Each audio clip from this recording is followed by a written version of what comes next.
So this is my 2013 Hongfu FM-056 full carbon mountain bike frame that I got for $175. If you watched my last video, you know that Hongfu is a steeply discounted retailer of carbon bike products, frames, wheels, components, etc.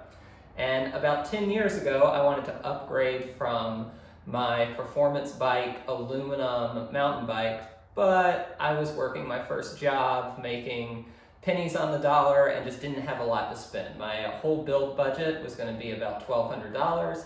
I already had a road bike from Hongfu that I absolutely loved. One of my old roommates at the time had both a TT and a mountain bike from them that he also loved, so I figured, why not? I'll pull the trigger. I found this on their site, and when I wrote them, I found out that because it was a year old, their new model was out, that I could get one for $175 plus about $25 shipping. Communication was great. The frame took about 6 weeks to get here, included derailleur hangers, and they let me pick out the type of bottom bracket I wanted, and I went with a VSA threaded because it makes a whole lot more sense for not just a mountain bike, but in my opinion, for all bikes. So as you can see, I did not clean this thing up for you guys. I wanted to show you how I really ride it and how I leave it. And a large part is I'm just too lazy to clean it, but also because I paid $175 for this frame. So I didn't add any protective tape or anything because I figure, you know what, if something happens to it, it's not a super expensive replacement at this point. So according to Strava, in the last, 7 years, I've put about 5,000 miles on this bike between mountain bike trails and gravel riding. Perhaps the best part of saving so much money on the frame is that I was able to afford really, really top of the line components from Shimano for this bike. My old mountain bike that I got from Performance Bike, a big time retailer, I paid about $1,000 for the whole thing. It came with an aluminum frame and very, very entry-level components. And if you can spend more on components, that's gonna be the best bang for your buck because they're what you interact the most with when you ride. So it was really, really important to me to get a bike where I knew the componentry was great, that I wasn't going to have to deal with a lot of finicky shifting, and that everything would just work really, really well. So because I only spent $175 on the frame, I was able to look online and find a takeoff Shimano Diori XT 2x10 group set on eBay for about $600.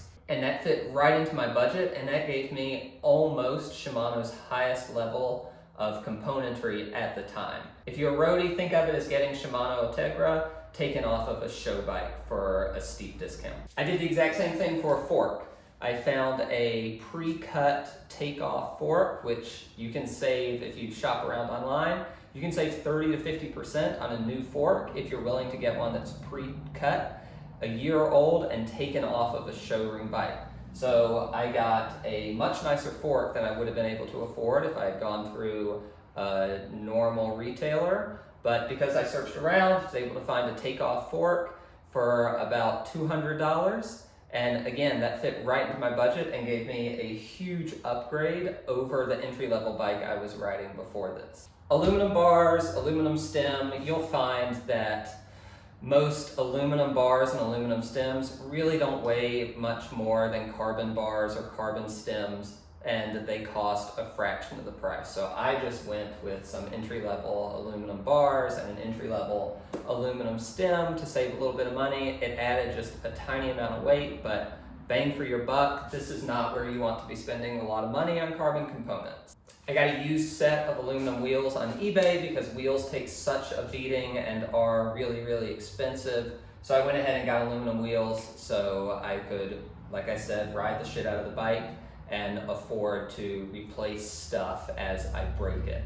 One of the drawbacks to getting one of these unbranded carbon bike frames is that you can't get the newest tech. So you're always going to be a year or two behind, and mountain biking in particular progresses very, very quickly. So if you were looking for a modern carbon either full suspension or hardtail mountain bike on Hongfu or Dangfu, what you're really going to get is modern as of a couple of years ago. So I know this bike is pretty old, so this predates any of the stuff I'm about to talk about, but this head angle here is pretty steep, meaning in simplistic terms that the fork is closer to perpendicular to the ground than it is jutted out and sticking the front wheel further out in front of the bike. We would call that a slack angle. So the front wheel is in essence a little bit more under the frame here. Now, regardless of if you're riding a hardtail or a full suspension bike now, it is super common to have a much slacker head angle because that's going to inspire a bit more confidence going downhill, give you a bit more control, but you're going to feel a little bit more squirrely going up some super steep stuff. It'll feel like the front wheel's trying to get off the ground. So if you're not looking for the absolute newest style of geometry, these are still a great buy. But if you're looking to find something with a super slack head angle, you're not going to be able to find that. When I bought this, through axles were pretty standard, but they were still making quick release axles for mountain bikes, both full suspension and hardtail.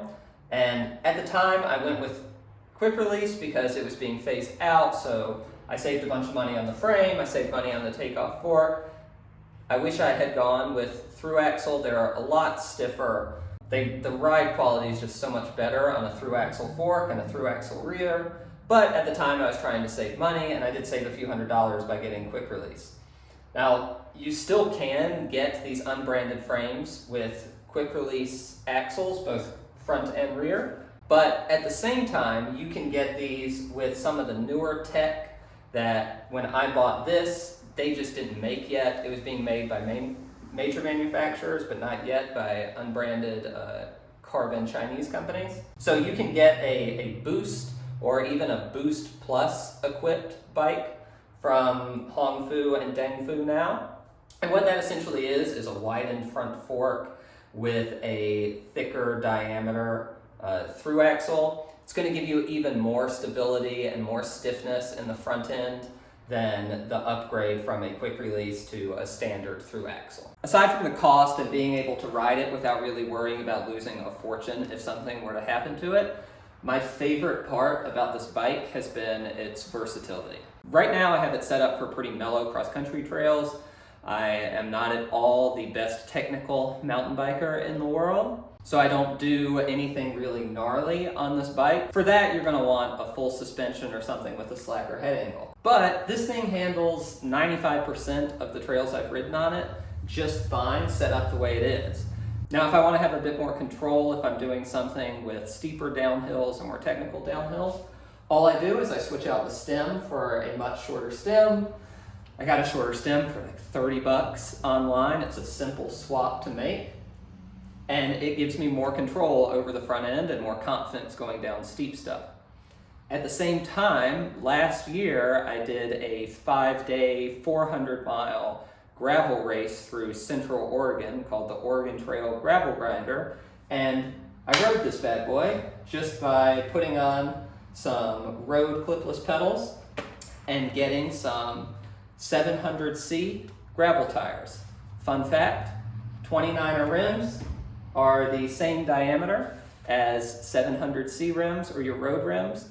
The difference is the width of the rim. So you have to ride a wide tire. You can't just throw a 28C or 25C road tire on a 29er rim because the tire is just not wide enough to grip onto the rim.